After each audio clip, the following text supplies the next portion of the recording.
Lewis Hamilton does not have the same level of confidence on the W14 as George Russell. The W14 seems to have a fundamental problem, which seems to be the cause for Hamilton's struggles. If you take a look at the qualifying sessions at Bahrain and Saudi Arabia, Russell was able to out-qualify Hamilton in both instances. Especially at Jeddah, Russell was 0.3 faster than Hamilton in Sector 1 itself. All points out to one design feature of the W14, and Hamilton mentioned as, "It's just something I've really struggled with." Mercedes designed a car with a cockpit that is further forward in order to comply with the new technical standards that were implemented last year. This was probably necessary so that it could use a sidepod that is as small as possible and have an exposed side impact structure. The 2023 W14 has retained the W13's cockpit location, and technical director Mike Elliott acknowledged it during testing in February that it was very forward last year. This cockpit positioning seems to be the problem for Lewis Hamilton, as he revealed that he really struggles with the further forward seating position of Mercedes' 2023 Formula One car, and that it 100% needs to be changed for future designs. Hamilton is not happy with how this seating position limits his ability to sense the behavior of the car. The implication is that Hamilton wanted the position change,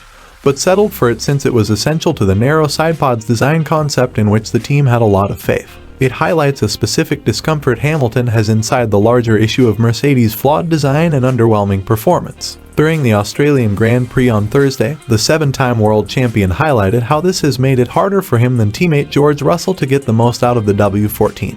"We sit closer to the front wheels than all the other drivers," said Hamilton. "Our cockpit is too close to the front.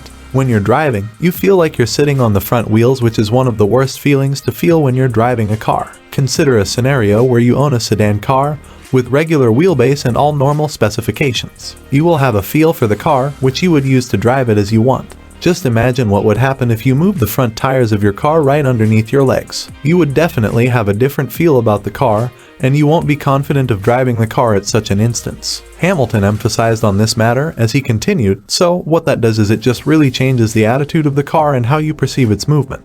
And it makes it harder to predict compared to when you're further back and you're sitting closer, more center." When asked by the media if he agreed that Mercedes would keep the seating arrangement because the team thought it was essential to building the fastest car possible, Hamilton responded, "Yeah, I listened to the team and that was the direction that they said that we should go. Had I known the feeling that I would have in it, it wouldn't have happened. And it has to change for the future, 100%. This design trait may be exaggerating Hamilton's vulnerability to the W14's characteristics. The opposite of what we desire is what he claims the Mercedes car does, and his justification seems to be related to issues Mercedes has with optimizing and managing the aerodynamic center of pressure. This is essentially the sum of the downforce generated at the front and back of the automobile, and it plays a crucial role in the balance of the vehicle and determines whether it understeers or oversteers. The new car's concentration on ground effect aerodynamics and how hard the floors are worked cause the center of pressure. The center of pressure extends from the front of the floor to the throat of the diffuser significantly farther back to be more rearward than previously. As the center of pressure goes from the back to the front, it also means that it travels more quickly. Instead of offering a steady rear on corner entry and then going rearwards through the turn, according to Hamilton, Mercedes' aerodynamic characteristic is too far forwards. This prevents rotation from happening controllably. According to him, this causes the car to be on the nose or very sensitive during turn-in with a weak rear end.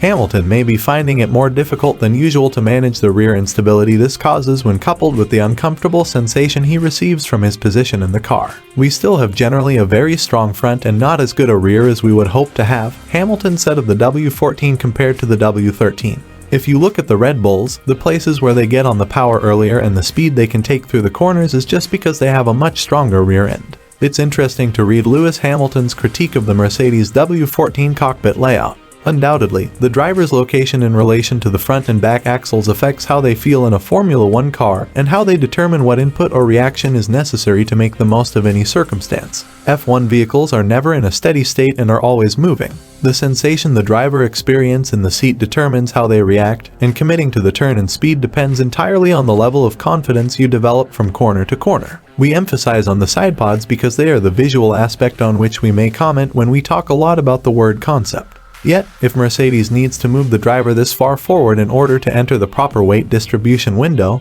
then the cooling system they developed in order to use this zero sidepod may actually be the main issue. It might be one of the factors contributing to the Aston Martin's slightly superior all-around performance. It doesn't have to significantly compromise the driver's location because to its sidepods in the Red Bull design.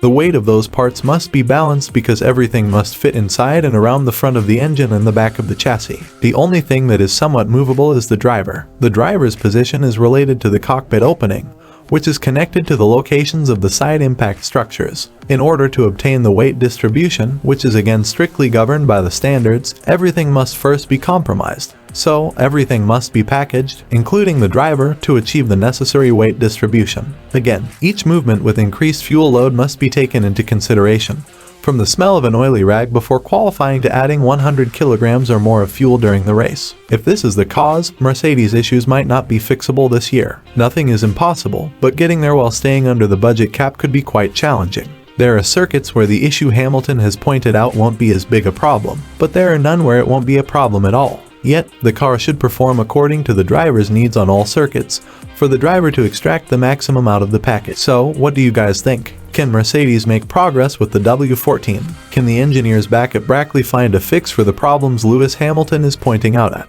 Share your thoughts with us in the comments section down below. We'd love to discuss it with you. And on your way down, don't forget to subscribe to the channel to get notified of our future uploads, to keep yourselves up to date about the 2023 Formula 1 season.